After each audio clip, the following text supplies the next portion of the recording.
है अगर गुरुवर का सानिध्य पाना तो विद्यासागर.गुरु पर जरूर आना। सिद्धेभ्यः ओम नमः सिद्धेभ्यः। अहिंसा परमो धर्म की आचार्य गुरुवर श्री ज्ञान सागर मुनि महाराज की। विद्यासागर जी महामुनिराज की।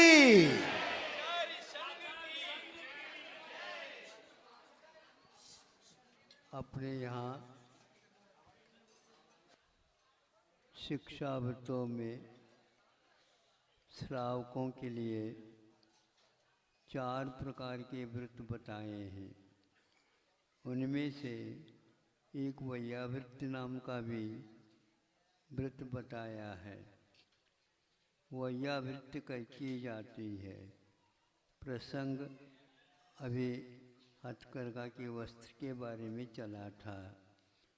उसमें वह अहिंसक वस्त्र कहाँ कहाँ पर काम में आता है।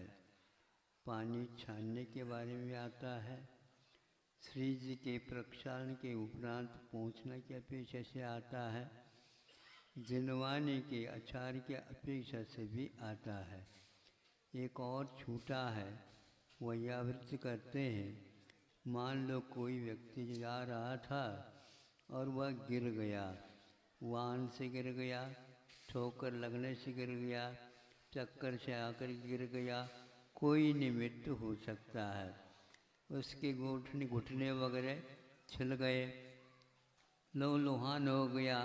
सामने वाला व्यक्ति था, देखा अपने पास औषध भी है, सब कुछ है, तो उसने उसको उठाया और साफ करके उसके लिए मरहम चढ़ाया।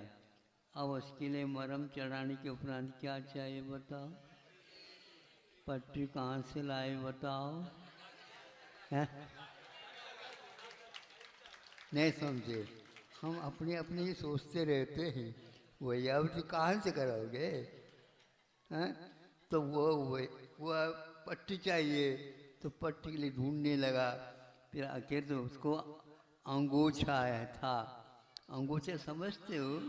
हाँ, जब लू चलती है उस समय अंगूछा से कान को बांध लेते हैं, ठीक ठाक हो जाता है।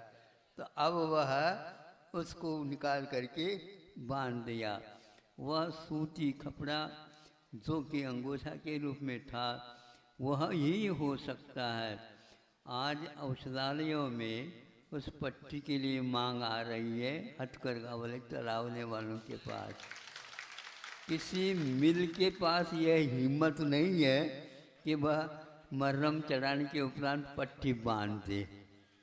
इसकी पूर्ति यहीं से होती है। इससे स्पष्ट है कि वह वैयावृत्ति के काम में भी आ रहा है। ऐसे सूत के माध्यम से जो आप कपड़े से बांध लो अच्छे, तो बांधने के उपरांत भीतर एक प्रकार से उसी आकार का पट्टी निकल आती है। प्राय करके घड़ी बांधते हैं ना, उनके हाथ में देख सकते हैं इसको, नहीं समझे?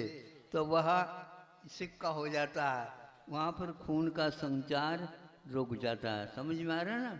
इसी प्रकार आप लोग चुस्त यदि कपड़े पहनेंगे, शरीर की दशा हो जाती है, रक्त संचार में गड़बड़ी आ जाती है। इसी प्रकार कई वस्त्र ऐसे होते हैं, हवा ही उसको देते ही नहीं, मिलती नहीं हवा। ऐसी स्थिति में वह वस्त्र किसी काम का नहीं है, किंतु हथकरघे का जो है वो काम करता है। भीतर से मान लो पसीना भी आ जाए तो वह वस्त्र सूती का उसको सोख लेता है। यह अवशेषण की क्रिया एक प्रकार से अनिवार्य होती है। दवाई तभी काम करती है जब उसके ऊपर इस प्रकार की पट्टी का उपयोग होता है। नहीं है तो भीतर जो है हवा मात्रा के अनुसार नहीं मिलती, तो पक्का है वो होती नहीं। ऐसे एक प्रकार से पूरे शरीर के लिए सूती का जो काम होता है वह अन्य वस्त्रों के द्वारा होता ही नहीं है। इसलिए चर्म रोग का जो बढ़वारी है आज सबसे ज़्यादा हो रही है। सूती कपड़ा जो पहनता है उसके लिए इस रोग से अपने आप ही मुक्ति मिल जाती है। इसलिए इसका निर्माण पहले भी करते थे, अभी भी होता है, लेकिन आप तो यंत्र के माध्यम से पहनते हैं, उसमें एक भी गुण उसके पास नहीं है। इसलिए यह प्राचीन काल से आया हुआ एक आप लोगों के लिए वरदान के रूप में है। इसकी सुरक्षा कर सकते हैं। आज इसकी मांग बढ़ रही है, काफ़ी बढ़ रही है। विदेश में इसकी ही मांग होती है। यहाँ देशी की तो बात अलग हम नहीं कह सकते। यह तो नकल करने वाला देश है, न अपने अपने अकल का काम कम करता है। दूसरे किया उसको अनुसरण कर लिया, लेकिन यहाँ पर अभी भी जीवित क्यों है इसका कोई किसी को ध्यान नहीं है। इसलिए ये आप लोग इसका उपयोग करेंगे तो किसानों के ऊपर भी आप उपकार कर रहे हैं, ये काम होता है। परस्पर उपग्रह जीवानम कहा है, आपका धन उन किसानों तक पहुंच रहा है।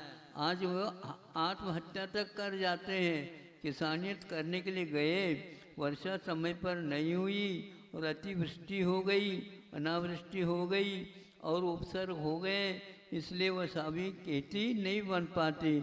ऐसी स्थिति में वो आत्महत्या तक कर जाते हैं। आप यदि इसका उपयोग करेंगे तो उनका निर्वाह भी अच्छे ढंग से होगा। तो इसलिए करोड़ों के किसानों के ऊपर आपके द्वारा उपकार हो रहा है, उनके द्वारा वस्त्र मिल रहा है, कपास मिल रही है।